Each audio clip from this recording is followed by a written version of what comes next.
Diabetes వచ్చిన వాళ్ళల్లో ఒక 4-5 సంవత్సరాలు అయితే జరిగే మార్పు ఏందంటే, వాళ్ళ బరువు తగ్గిపోతది. వాళ్ళ మజిల్స్ తగ్గిపోతూ వస్తాయి. ఇలా మజిల్స్ తగ్గిపోతే వచ్చే సమస్య ఏంటి? ఫస్ట్ వాళ్ళు ఏ పని చేసుకోవాలన్నా వాళ్ళకి శక్తి ఉండదు, ఎనర్జీ ఉండదు, అలసటగా ఉంటారు. సెకండ్, వాళ్ళ శరీరంలో ఉన్న మజిల్ తగ్గిపోతూ వచ్చినప్పుడు వాళ్ళలో ఉన్న గ్లూకోజ్ కూడా కంట్రోల్ అవ్వదు. అప్పుడు నంబర్ ఆఫ్ టాబ్లెట్స్ పెరుగుతది, డోసెస్ పెరుగుతది.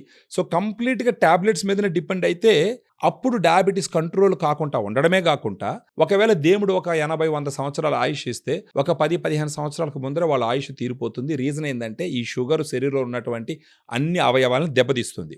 ఇలా మజిల్ తగ్గిపోతూ నీరసంగా ఉండేటటువంటి డయాబెటీస్తో సఫర్ అయ్యేటటువంటి వాళ్ళకి నేను ఒక సొల్యూషన్ తీసుకొచ్చినాను.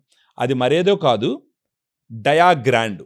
ఈ డయాగ్రాండ్ అనేదంటే ఏడిఏ రికమెండ్ చేసినటువంటి, అమెరికన్ డయాబెటిక్ అసోసియేషన్ రికమెండ్ చేసినటువంటి బ్యాలెన్స్డ్ డయాబెటిక్ న్యూట్రిషన్. దీంట్లో 5 రకాలైనటువంటి ప్రోటీన్ సోర్సెస్ నుంచి తీసినటువంటి ప్రోటీన్ ఉంటుంది. డయాగ్రామ్లో ఉన్నటువంటి 5 రకాల ప్రోటీన్ ఏం చేస్తుందంటే, ఫస్ట్ ఆఫ్ ఆల్ మీ శరీరంలో షుగర్ వల్ల తగ్గిపోయేటటువంటి మజిల్ లాస్ని ఫస్ట్ అరెస్ట్ చేస్తుంది. మజిల్ లాస్ కాకుండా కాపాడుతుంది.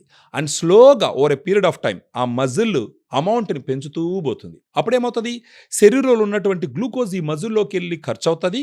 అడిషనల్గా ఎక్కువగా ఉన్నటువంటి గ్లూకోజ్ ఈ మజిల్లోకి వెళ్ళి మజిల్లో స్టోర్ అవుతుంది. సెకండ్, దీంట్లో 5 రకాల protein sources, whey, casein, soya, brown rice, green pea. ఈ 5 రకాల సోర్సెస్ ఆఫ్ ప్రోటీన్ ఉండడం వల్ల, గుడ్ అమైనో యాసిడ్ ప్రొఫైల్ ఉండడం వల్ల ఈ మజిల్స్ తొందరగా పెరుగుతాయి. ఉదయాన్నే టిఫిన్ చేస్తాం, ఏదో చట్నీ బాగుందనో, సాంబార్ బాగుందనో 2 ఇడ్లీ తినేది ఒక 4-5 ఇడ్లీ తింటాం. ఇమ్మీడియట్గా గ్లూకోజ్ లెవెల్స్ స్పైక్ అప్ అవుతాయి. ఇక్కడ మిమ్మల్ని కాపాడడానికి డయాగ్రామ్ ఎలా ఉపయోగపడుతుందంటే, డయాగ్రామ్లో వే ప్రోటీన్ ఉంటుంది. ఈ వే ప్రోటీన్ ఏం చేస్తుందంటే ఇన్సులిన్ని సమర్థవంతంగా పనిచేసే విధంగా చేస్తుంది. సో మనం బ్రేక్ఫాస్ట్కు ముందర 2 లెవెల్డ్ స్కూప్ 120 ml వాటర్లో కలుపుకొని తాగుతాం. ఇప్పుడు ఒకవేళ 2 ఇడ్లీ 3 ఇడ్లీ మీరు ఎక్స్ట్రా తినేసినారు అనుకోండి, ఈ డయాగ్రామ్లో ఉండేటటువంటి వే ప్రోటీన్ ఏం చేస్తుందంటే ఇన్సులిన్ సమర్థవంతంగా పనిచేసేటట్టు చేస్తుంది. ఆబ్వియస్గా పెరిగినటువంటి గ్లూకోజు శరీరం లోపల అంటే మజిల్ లోపలికి వెళ్ళిపోయి అది ఇమ్మీడియట్గా షూటప్ అవ్వకుండా కాపాడేదానికి ఉపయోగపడుతుంది. తర్వాత దీంట్లో ఉన్నటువంటి మిగతా 4 రకాల ప్రోటీన్లు, casein, soya, brown rice, green P, రోజు మొత్తం మీరు ఎనర్జెటిక్గా ఉండే విధంగా ఉపయోగపడుతుంది. అది కాకుండా ఈ ప్రోటీన్ తీసుకోవడం వల్ల ప్రోటీన్ డైజెస్ట్ అవ్వడానికి మీ బాడీ కూడా ఎక్కువ క్యాలరీస్ని బర్న్ చేస్తుంది. అది కాకుండా ఈ ప్రోటీన్ తొందరగా మీకు డైజెస్ట్ అవ్వదు. సో ఆబ్వియస్లీ మీరు ఎక్కువ ఫుడ్ తినరు, మీకు ఎక్కువ ఆకలి కూడా వేయదు.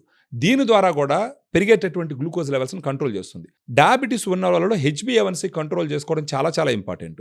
మన డయాగ్రామ్ ఒక 3 నెలల పాటు తీసుకున్నారనుకోండి, బిగినింగ్లో HbA1c చెక్ చేసుకుని 3 నెలల తర్వాత HbA1c చెక్ చేసుకుంటే ఖచ్చితంగా సిగ్నిఫికెంట్ రిడక్షన్ ఆఫ్ HbA1cని అచీవ్ చేసేదానికి అన్ని రకాలుగా ఉపయోగాలు ఉంటాయి.